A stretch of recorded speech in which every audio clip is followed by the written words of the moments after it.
With the changing of the seasons, it brings some gorgeous, colorful leaves out there, and a lot more people kind of going out and exploring high alpine backcountry or red sandstone road that kind of leads to Piney Lake outside of Vail. I'm here with Dan Smith from Vail Mountain Rescue, and he was telling me red sandstone was a fairly popular place this past week. Very popular to be our customer in Vail Fires. Yeah. We had 3 in a row, 1 Friday, 2 Saturday, of people that had done strange things with either their mountain bike or their cars. Yeah. And one guy got pretty badly hurt. It's a 1.5 lane road. Yep. I don't think it's seen a bulldozer blade in a year or 2 or 4 or 5. No, it's rugged. And it will bounce you around, and if you're not paying attention to what you do, there's some 200 and 300 foot drops on one side. You don't want to visit them. No. We had one guy that did visit. Fortunately, it was only about a 20-meter drop. That's still very hard on you. He had a very quick trip to the hospital, and I haven't checked on his condition this morning. Is the car still down there? Oh, the car would still be down there. Okay. Yeah. The Forest Service requires you to get your wrecks out of the forest. Oh, really? Oh, yeah. Okay. And if they find a wreck, I mean, there's some ancient vehicles out there. They find a wreck, if the plates are on it, they run the plates. Yeah. And they send you a bill.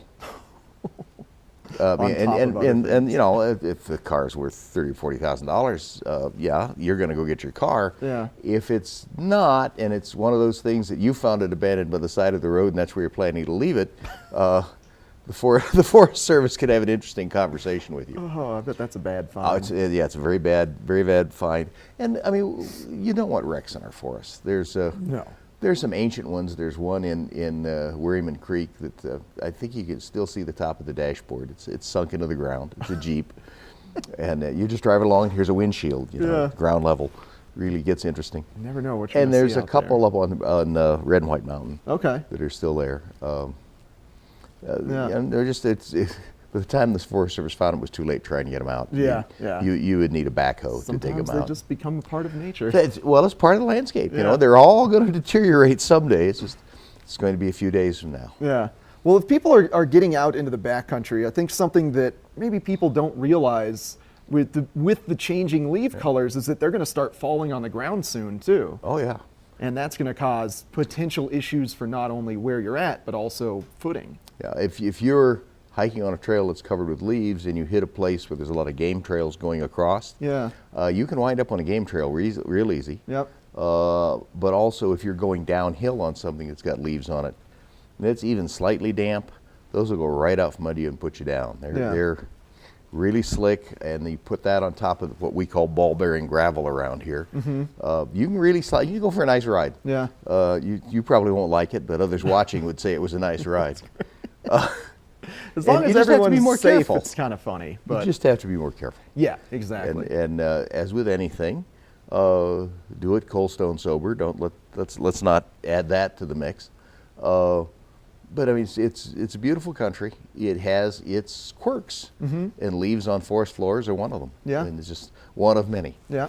Yeah, we've been saying all summer to just don't rely on your phone, don't rely on GPS necessarily, have it, but understand mapping. And that's more important than ever at this time of year. Well, yeah, we're teaching to the new folk on the team. Yeah, I know you've used the GPS all your life because you're 25 years old.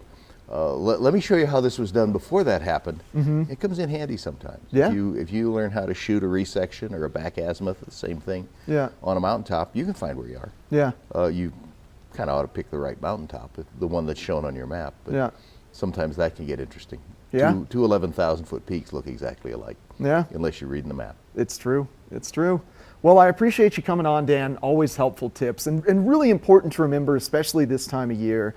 As you said, with the leaves falling, it is making the trail more slippery, and just make sure you have a plan when you go out in the backcountry and you have a map and GPS and compass and you know where you're going to go.